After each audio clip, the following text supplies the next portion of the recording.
Hello, so this is Faith from Amazing Grace. So it's been a while.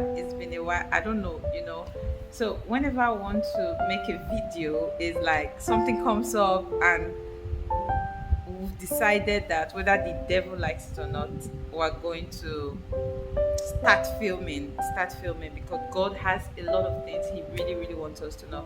So welcome back to Amazing Grace.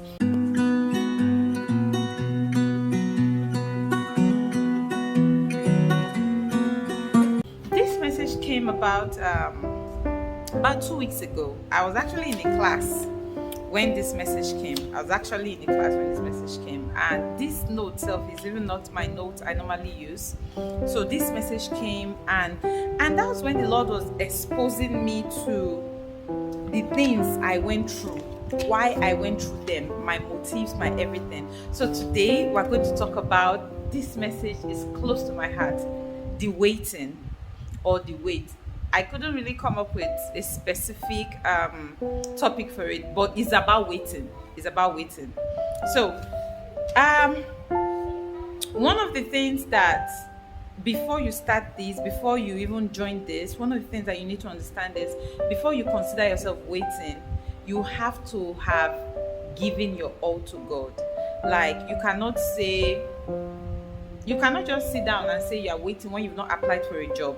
So the waiting is about you. First of all, you must have you must have said, okay, God, I'm deciding to do you. So if you've taken that decision and you are going through a time where everything seems like nothing is happening, now that we're talking. So you cannot just be out there, nothing yet. You have not, given yourself to God and so I'm waiting. No, you're not waiting. Devil is attacking you. So today we're going to God exposed me to a few reasons why and everything. So today this message is supposed to make you understand why you're waiting, what class you are in waiting. Am I just starting? Am I in the middle? Why is this happening to me and why is this not happening to me? Because a lot of people right now, they are in that period of their life where they are stagnant, where they are stuck, where they feel they are stuck. And these people are the people that are burning with God. These people are the people that have said, okay, God. In fact, some people, immediately they say, God, I want to do you. That is the time that is like a drought in their life. That's the time that everything stop working for them. So this topic is supposed to help you understand, and also the waiting is a way that God refines your plans. I was telling somebody, I said, I'm that kind of person. I have plan A to E, not even to C. I'm that kind of person. I have a plan A, B, C. So if one doesn't work, one works. So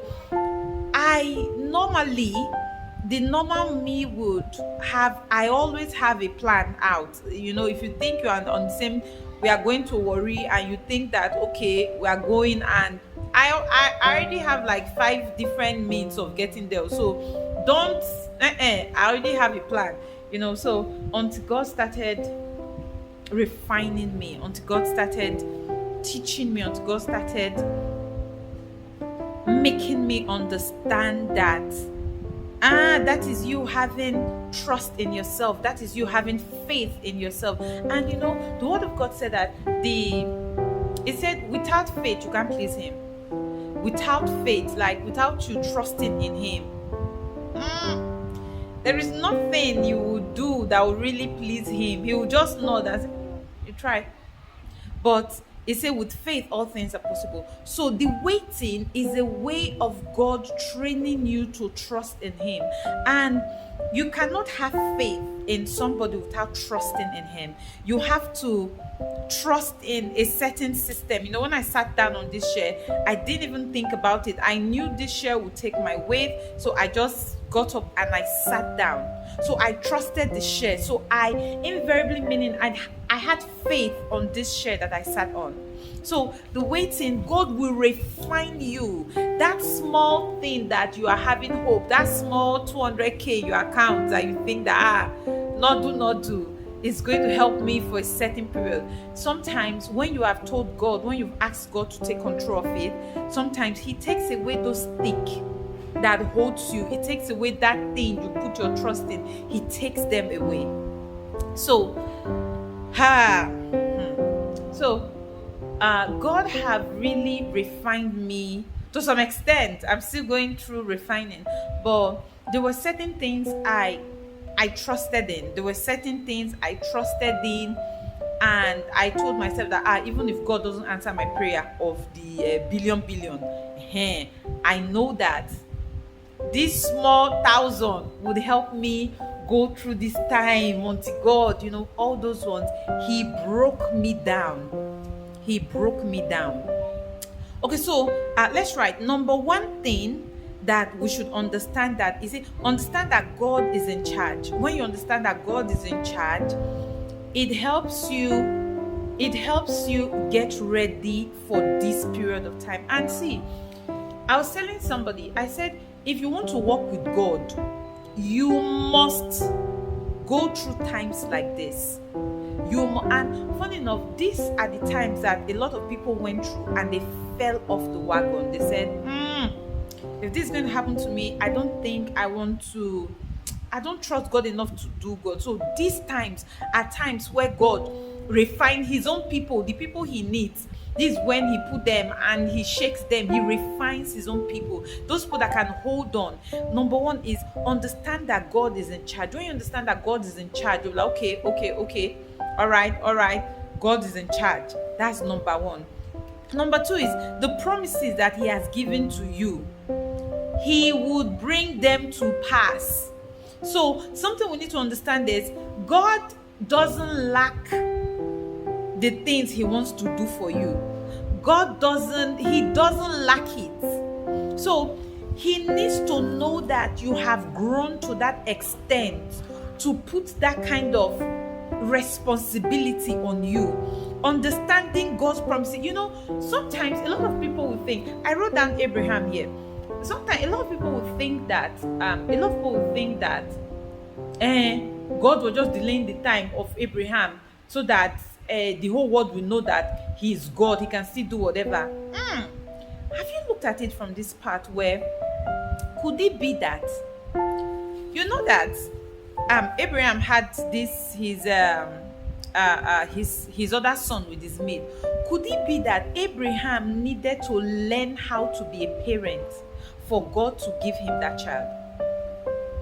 A lot of people have not thought about it like that. That Abraham needed to be refined as a parent, because Isaac had a lot of potential. God wanted Isaac. In fact, Isaac was God's son. So Isaac needed to be parented by a particular parent. So Abraham needed to be a certain kind of father. So he used his first son that he had with his maid as a test run. So this number two is that the promises that he gives to you, he would do them, but he needs you to understand. He needs you to attain a certain level of maturity. Some people told God that they wanted this, they wanted that, and because of pressure, God gave them the permissive way, and those things killed them. God said, oh no, you don't need to have a car now. You don't need to travel abroad now. Maybe that God wanted to.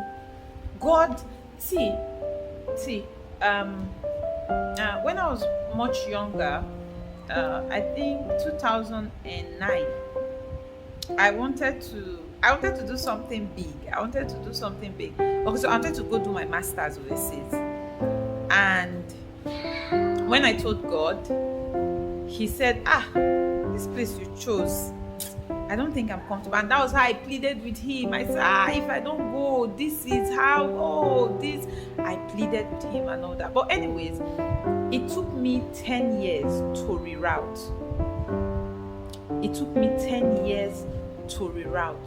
To go back. And funny enough, when God gives you a promise, he understands when he wants the promise to come to pass in your life, because he wants to work on some things.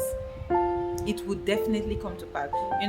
My daughter just celebrated her birthday, I think less than a week ago. just celebrated her birthday less than a week ago. And there's this thing she wanted. She wanted a piano. She had been learning how to play keyboard on her tab for the longest of time. And she has learned, she can play a few songs. So we're like, oh, let's get her piano and all that. And she has been wanting the piano and all that and all that. Do you know that her auntie, her godmother already got her the piano? Her godmother had the piano in the same house with her for almost 2 weeks. She didn't know. And she would talk about it. Oh God, I really wanted the piano. I really want to, do this and do that.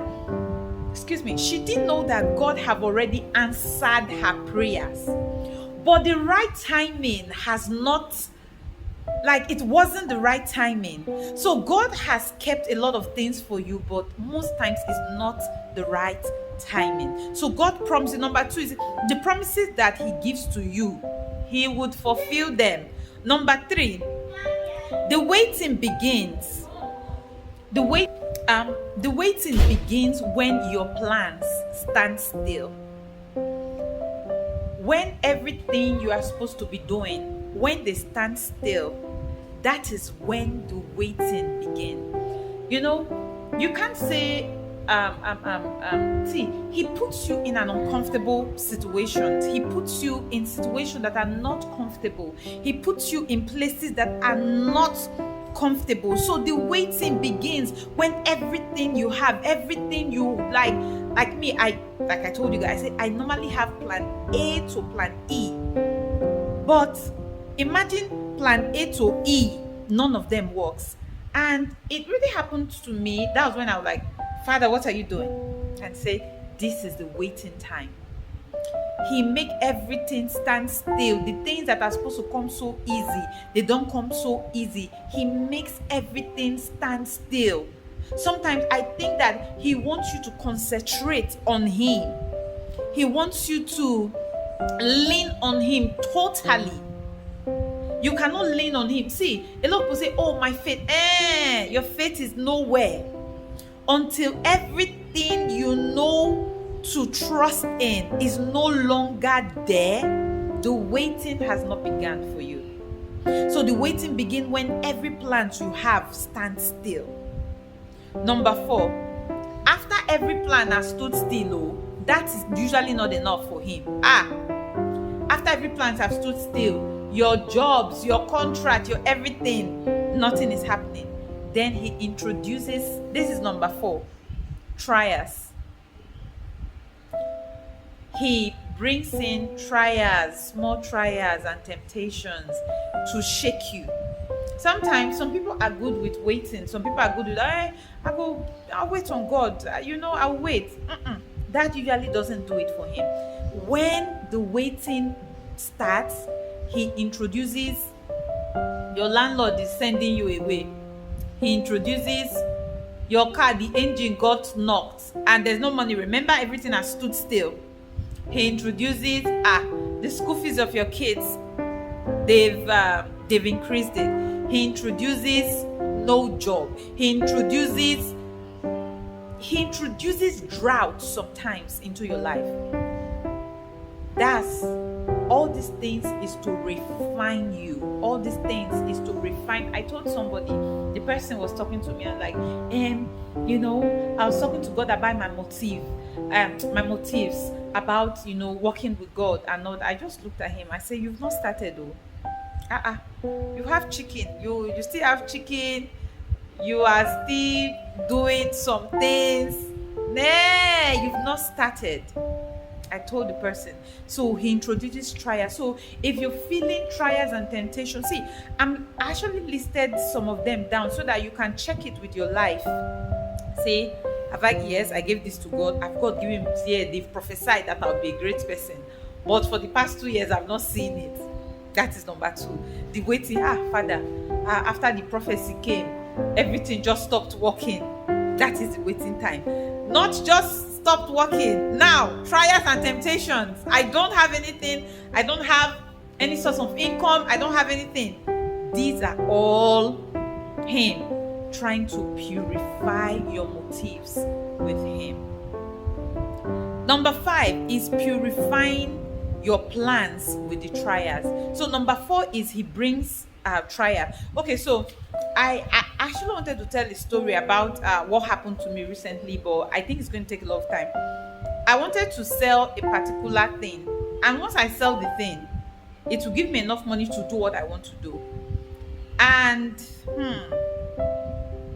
that was, I had a plan A, plan B, plan. You know how you have 100,000, you have like 4 different ways to spend it. Like, okay, I'll use 10K to invest. I'll now use this one to do, because that's the only money. In fact, that money you've gathered it for like years.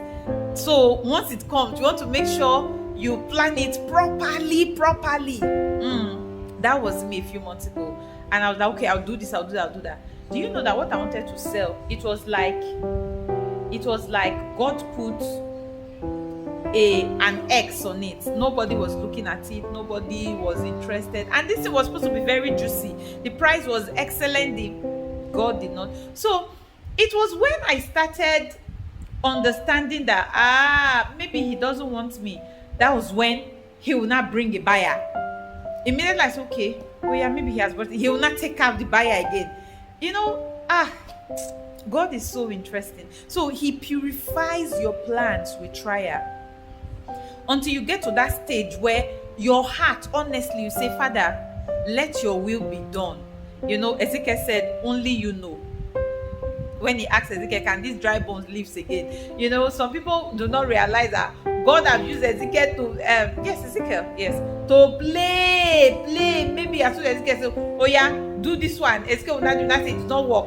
Now Ezekiel is at that point in his life when he say, Daddy, if these dry bones will live again, only you knows. That's where God wants to take us to, by giving us trials, by introducing some things to us, that he wants us to get to that point where our hope is built on nothing else. When they ask us that, next week, would you be able to? You're like, I don't know, only him knows. He wants us to get to that point where we trust in him. Number 6, I have 7 yet. Number 6 is understanding and finally accepting God's will. God will break you. When he breaks you, you will be so, especially, remember, this is sitting on you giving charge to God, because some people, when he starts breaking them, they're like, okay, I can't do this anymore, this is not what I want to do, and they'll go. See, there's always a way out. Hope you understand. There is always a way out. You can compromise and you will go out of this trial. So don't think that there is always a way out. But if you want to stick to him, see, you have to understand and finally accepting God's will. Now, with what I wanted to sell and all that, I'm at that point where I've not sold it, by the way. I'm still going through this particular waiting myself. I've gone through it several times. I think I've gone through it a few times in my life, but he introduces it whenever he wants to lift you up. He brings it, he introduces it whenever I want to lift you up. This is a particular time in my life where he's introducing it again. You don't have an idea on the restrictions he has put in me. Like I told you, there's always a way out. There's something I would like, I beg God, don't worry, let me just do this, and later we'll talk about it. You see, understanding and finally accepting God's will. Ezekiel have finally understood God, and he has seen how God works. He knows that you need to tell him that only you know. And it needs to come from your heart. When all these things are happening to you, your life is turning upside down. He needs to understand that it's not just you saying it, it's you understanding that at the end of the day, if I'm going to travel abroad, only him knows. If I'm going to buy that house, only him knows. If I'm going to pay that bill, only him knows. And he needs to understand. He needs to vet your heart. He needs to see your heart, that you are saying it from that part. Like now, I can tell you, with this particular drought or this particular times I'm going through, he knows that I've told him that only you know. So I told him that, okay, in the Lord's Prayer, he said, give us this day our daily bread. He gives you daily bread every day. So that, because if he gives you for 1 year, sometimes you will lose focus on who gave it to you. But if he gives you daily, you would always depend on him when the morning reaches. In the morning, you would always go back and say, Father, my daily bread. But if he gives it to you a certain way, see, like he said, without faith, you can't please him. And one way he uses to vet us is to look at our trust in him. So that thing that you are going through, that trials, that temptation, that weight, that thing, that miscarriage, that barrenness, that joblessness that you're going through, it's him trying to make you understand, to look unto him, the author and the finisher of your faith. He wants to understand. He wants you to understand that he is it for you. So until you get it, that God is it for you, if you still have one urgent 2K that you are trusting in him, you will still be in that class. You need to leave it all. You need to put it all down. You need to give it all up for him. That is the only time he will step in and say, okay. Because he knows that then when he asks you that, would you buy the car next year? Or would you buy the house next year? He knows that you will turn back and look at him that, Daddy, am I buying it next year? Not that you have some things that gives you that confidence. He wants to be your confidence. He wants to be your Alpha and Omega. The last one is, after he has vetted your intention, after he has vetted your trust, your faith in him, then he will give you rest. Number 7 is rest. 2 things about rest is, a lot of people think when he gives you the rest, he would give you 100 million in your account. Sometimes when he gives you the rest, you still will not have anything in your account, but you would know that you are at peace with life and with where you are. He would give you peace that passes all understanding. And sometimes he gives you 1 billion naira in your account. Sometimes he gives you whatever, he gives you the house that you want as your rest. But for me, he usually gives me rest. Because I like being in charge. I like being in charge. I like knowing what next. I like knowing, okay, so how much are we doing this? Okay, for the next 6 months. Okay, I have the month. Even when I don't have anything, he gives me that peace. That is him giving you rest. So I want you to go through this. These are not the only ones, but these are some of the ones you use to vet yourself and say, am I in the waiting period of God? Okay, where am I in the waiting period of God? And always understand that whatever thing you are asking of him, he might have bought it. Like my daughter, the godmother have already gotten her keyboard 2 weeks before her birthday. And the keyboard was in the same house with her. We just hid it from her. She didn't know that God had already answered her prayer, but it wasn't just the perfect timing for God.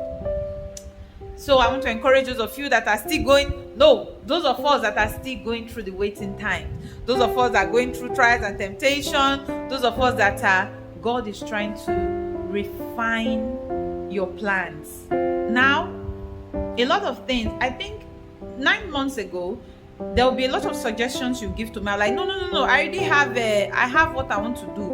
But now he knows, Father knows.